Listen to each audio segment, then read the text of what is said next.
Hello and welcome to the first of Paul's Garage Film Review, which I'm going to call it. I'm Paul, I live in a garage, it's full of films. I watch films every day, 2 or 3. I've decided I want to start this little video blog to talk to people about what I watch. I'm just going to talk about things that I pick up from charity shops, Poundland, Amazon, eBay. Go through some of the things that I've watched on a week-to-week basis. I hope you enjoy it. This is the first one. Hopefully I'll get a bit better at it as it goes on. Please enjoy. I'm going to start off with some of the stuff I've watched this week. Alright, found footage. I love found footage. It's a genre a lot of people hate, a lot of people think it's lazy, but since Blair Witch Project I've always loved it, and I always seek out the good ones. This one's called Home Movie. Basically, it is the home movies of a reverend who likes to make films, really cheesy family type films around Christmas and holidays and all that stuff. And it turns out, as the film goes on and as you see the different clips come together, and that there's something very wrong with the reverend's kids. It's them on the cover here. There's obviously something demonic like going on. They're killing frogs and torturing things, and just basically they hardly ever speak, which is, I thought, was quite a good little touch. Built up the tension nicely. The main guy, played by Adrian Pasdar, he's really annoying, but I think that was deliberate. I think that they wanted to make it like a real home movie. You know those home movies, everyone's been there, you've gone around someone's house and they want to show you, they can use a camera, and they you know, his jokes are so awful, but it kind of adds to the feeling that you're watching a home movie. But the tension builds up nicely, it's got a really cool finale, and it is a very good found footage movie, and I recommend it highly. That's Home Movie. Okay, what's next? Right, it's classic time. I don't know if you guys have heard of Weng Weng, but he's like this little 3-foot, I don't know if the word's dwarf or midget. He's not a midget because he's perfectly formed, but this is basically like a James Bond type film. A martial arts master, he's an expert marksman with irresistible charm to the ladies. They just cannot resist this little fella. This great picture of him inside in his little pimp suit. I watched this with my friend Marie, and she said that she thought that was a child's suit, but I actually think that was tailor-made for him, because I've never seen a kid dressed like a pimp like that. But this thing is off the chain. This is what I look for. I like cult stuff. I like off the wall, but this is really damn entertaining. You know, B movie jokey, so bad it's so good, whatever stuff aside, I put this thing in and I watched it from start to finish. I've watched it twice already. The guy, for a little 3-foot dude, I tell you, some of the stuff he does is just bananas. It's like he jumps off roofs and stuff, but if we were to jump off him, it would be like us jumping off a skyscraper, because the guy is he's tiny, but he kicks ass. He's got his own little jetpack.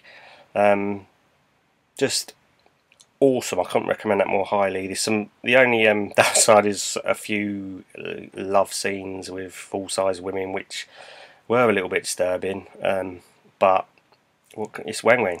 He's irresistible to the ladies. You need this in your life for your height only.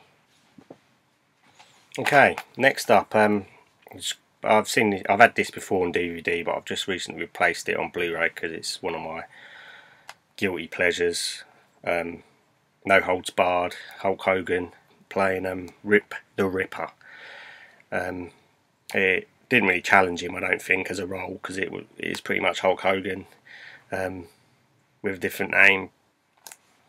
Yeah, the story to it, if you call it a story, is there's this TV executive that wants to steal Rip for his own network, because Rip just gets in all the ratings with his fights and everything, and all the other TV stations are dying out because of the popularity of Rip. And Rip, obviously, he's a good guy, he doesn't want anything to do with the evil exec, throws him through his office into a table, and you know how it goes. So the evil exec starts up his own TV show set in this really sleazy bar where he gets all these dudes to fight each other with no rules, no holds barred. It's pretty lame, really, because it's underground fighting, but there's no blood or anything. It's people just wrestling basically like it is on the telly, all pretend. But it's a good entertaining flick. Hulk Hogan cracked me up quite a lot in this. Some brilliant lines, like was one bit where Hulk makes someone shit himself, and the guy's like crying, and he says, "What's that smell?" And the guy goes, "Dookie," and it was just bizarre, really, but entertaining. That sort of what I look for. Weird, what the fuck did I just watch kind of stuff fits into that category quite well, and that's a good Friday night movie. A few whiskies, recommended, no holds barred. Check it out. This is a charity shop find. Animal Factory, directed by Steve Buscemi. Some of you guys might know as Mr. Pink, a big independent actor, the main character in Boardwalk Empire now, but he does direct as well. And this is a prison film he did in 2000 with Willem Dafoe and Edward Furlong, called Animal Factory, based on a book by Eddie Bunker. Another Reservoir Dogs connection there, because Eddie Bunker played Mr. Blue, based on his book. And yeah, I really like this. This is really gritty prison drama. Eddie Furlong plays this kid who's a drug dealer and ends up going to stay in San Quentin prison, and Willem Dafoe's character takes him under his wing for some reason. And obviously Eddie Furlong's like a good-looking young lad, and all the dirty prisoners are trying to get him in the showers and stuff, and Willem Dafoe's not having none of it. Really good Willem Dafoe role. I think he's underused and he's been in a lot of crap. Bodies of Evidence, for example, Madonna's awful sex film. Yeah, it's nice to see him in good roles, and this thing says here that it's more powerful and realistic work than Shawshank Redemption, which, as some of you may know, I think most prison films are better than Shawshank Redemption. I think Shawshank Redemption is one of the most overrated, Oscar by numbers studio films I've ever seen. I can't stand the thing, and this is in another class, really. It's a bit of a mystery as to why the Earl character takes Eddie under his wing, because he does seem a bit gay, but he doesn't want to sleep with him. He says there's even one poignant moment in the film where Earl says to Ron, near the end of Ron's sentence, "If you come back here, I'm going to fuck you." And it's actually quite a moving scene, believe it or not. But it's Animal Factory. Watch it instead of Shawshank Redemption every time. Right, this is one I've been waiting for quite a while. Never saw it at cinema. I don't think it was shown at Cineworld. Pussies, didn't show it. Human Centipede 3. All I say is, if you're a fan of Human Centipede, then this is not a disappointment. It takes it to the next level. It's got some real nastiness in it. What I call proper horror. If people can't deal with proper horror, then go and watch The Conjuring. Go and watch some of that Insidious shit or whatever. But Tom Six, the director, gets a lot of stick from actually making repulsive, horrific films, and I think the guy deserves a pat on the back, really, because this really it's got a few moments where you'll have to look away from the screen, a really nasty torture scene involving boiling water and a towel. But it's horror.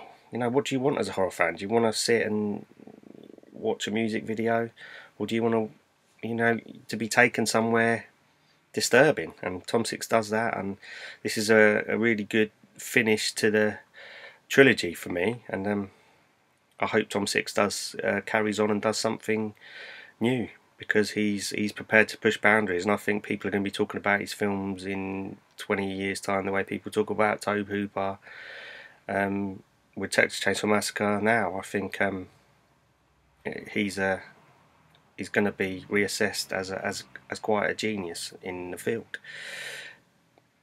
Strong stomach needed, but well recommended. Dieter Laser just smashed it, and one of the best performances I've seen in a horror film. I'd put it up there with Jack Nicholson in The Shining. It's just terrifying. It's just, the guy throws himself into it. It's well worth watching the making of as well. Some hilarious behind the scenes stuff on there. Definitely recommended if you're a fan of the series. Right, next up, from a great horror to a really average poor horror. This is Nurse 3D. I picked this up because I thought the packaging was really cool. It's a steelbook, and I got it off the German Amazon for a bit of a deal really, so I thought I'd pick it up, and I'd read about it. Apparently Paz de la Huerta, the actress in it, wants to sue the makers for ruining her career. That piqued my interest straight away. Thought there could be a little gem here, but just really average, poor script. Paz de la Huerta, who's an attractive woman, just manages to be completely unsexy. It's just a bit embarrassing really. Storyline is about a nurse who kills blokes who are having affairs, who have kids, because she was affected by that when she was a kid and cut her own dad's throat and stuff. But just really average. Nothing here to see. Some really bad CGI gore effects, which were obviously done for the 3D market because it was a 3D film.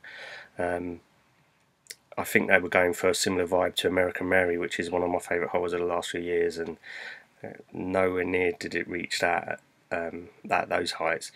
I'll probably keep it for the cover. It looks pretty cool on my shelf, but I definitely won't be watching it again. Definitely doesn't get a recommendation from me. Very yawnsome, horror by numbers, doesn't live up to the cover really. So I will not be giving that a recommendation. Okay, next up, another charity shop find. Got this from my local charity shop in Stantonbury. This is Pariah. Similar ground to what American History X later covered, neo-Nazi skinheads in America. It's in storyline, this one. It's about a guy who's in a mixed race, in a relationship with a mixed race girl. His girlfriend's attacked and raped in front of him by skinheads, and he is unable to do anything because they're holding him down, and she goes on to later take her life because of the trauma of it. And what the guy then does in later years is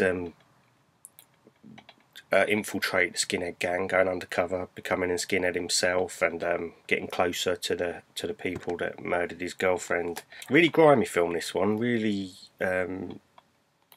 like, even on DVD it looks like a VHS, but it kind of added to the feel, kind of documentary feel it gave to it. Really like this. I put it up there with American History X as an exploration of this subject. It's it says on there that A Clockwork Orange for the 90s, which I don't really think does it justice really, because it's nothing like that. It's a really good, well filmed, well acted for an unknown cast. I really enjoyed it. Definitely recommend that one if you can pick it up. Pariah. Okay, last one this week. It's a Poundland find. This one's called Shadow Walkers. Got a pretty cool holographic cover there. It says on the cover, like a cross between Project X and Donnie Darko, which it sums it up quite well. It's deals with time travel. It deals with alternate realities or timelines running alongside each other. It's quite a hard one to explain. This guy has a party, invites all his friends around. You know the types, the jocks, the pretty cheerleader types, all those. And while this party's going on, something's happening in time and space. It's basically created two realities that are running alongside each other. So you've got the actual party that's going on, but you've got like 25 minutes earlier is happening concurrently, and people are bumping into themselves and killing themselves, and it's, even on the back of the box it doesn't sum up. It's one you got to watch. It's a bit of a slow burner, but I did enjoy it. Once it gets going, it really does get going. Well worth a watch, especially if they've got any more left at Poundland. Did something a bit new with the high school party film. Not as good as Donnie Darko, I must add. It was trying to give a deep spiritual message, and wasn't as subtle as it probably like to think it was, about loving yourself. And you know, most of the kids in the film, without spoiling it too much, end up wanting to kill themselves because they don't want that version of themselves to take over their lives and stuff. But then they all end up at the end of the day not knowing if they were the original themselves. It's one of those brain scratching ones, and the more you think about it, probably give you a headache. But yeah, like I say, not as subtle as the filmmakers thought. Like, there's a hippie type girl on there who actually is the only one who actually loves herself, and they become friends, and the only two that don't kill themselves. Probably spoiled quite a lot of that for you actually, but it's worth watching, because like I say, it's a hard one to explain, and unless you see it you don't really understand what I'm talking about.